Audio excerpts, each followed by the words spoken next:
লন্ডনের রাজনৈতিক দৃশ্যে বর্তমানে আলোচিত নাম হলো টিউলিপ সিদ্দিক। তিনি লেবার পার্টির এমপি এবং প্রাক্তন সিটি মিনিস্টার। যদিও সাধারণত তাকে একজন ভালো এবং সৎ ব্যক্তি হিসেবে ভাবা হয়, তবে বিরোধী দলীয় কনজারভেটিভ পার্টির নেতা ডেভিড ডগলাস মন্তব্য করেছেন তিনি ততটা ভালো মেয়ে নন যেভাবে সবাই তাকে মনে করে। এই মন্তব্যের পর টিউলিপ সিদ্দিকের বিরুদ্ধে চলমান দুর্নীতির তদন্ত এবং তার উপর চাপ আরও বৃদ্ধি পেয়েছে।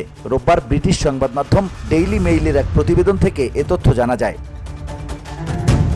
টিউলিপ বাংলাদেশের সাবেক প্রধানমন্ত্রী শেখ হাসিনার বোন শেখ রেহানার মেয়ে। এ মাসের শুরুতে টিউলিপ সিদ্দিক ট্রেজারি মন্ত্রী পদ থেকে ইস্তফা দেন, যখন তার বিরুদ্ধে দুর্নীতির গুরুতর অভিযোগ ওঠে। অভিযোগ রয়েছে তিনি এবং তার পরিবার বাংলাদেশ রূপপুর পারমাণবিক কেন্দ্রের প্রকল্প থেকে ৩.৯ বিলিয়ন পাউন্ড অর্থ আত্মসাৎ করেছেন।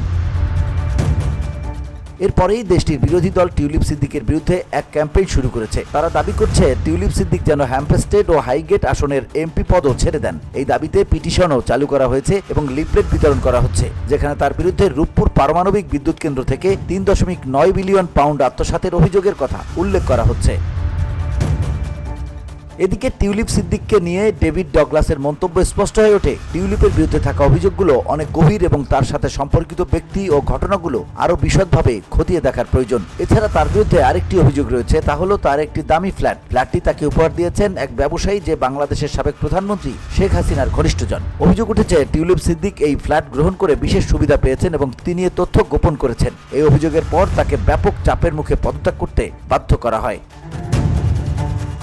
টিউলিপ সিদ্দিকের এই পদত্যাগের পেছনে তার রাজনৈতিক নেতা ব্রিটিশ প্রধানমন্ত্রী কেয়ার স্টারমারের পরামর্শও রয়েছে। স্যার কিয়ার স্টারমার তাকে পরামর্শ দেন তার এই পরিস্থিতি এবং তার খালার শাসনামলের সাথে সম্পর্কের কারণে তাকে তার ভবিষ্যৎ নিয়ে নতুন করে চিন্তা করতে হবে। এছাড়াও যুক্তরাজ্যের প্রধানমন্ত্রীর নৈতিক উপদেষ্টা স্যার লরি ম্যাগনাস বলেছেন এটি দুঃখজনক যে টিউলিপ সিদ্দিক তার পরিবারের সঙ্গে সম্পর্কের ক্ষতিকর প্রভাব সম্পর্কে সচেতন ছিলেন না। তিনি উল্লেখ করেন টিউলিপ সিদ্দিক তার বাড়ির কর ও ফান্ডিং ব্যবস্থা নিয়ে সঠিক প্রমাণ উপস্থাপন করতে ব্যর্থ হয়েছেন।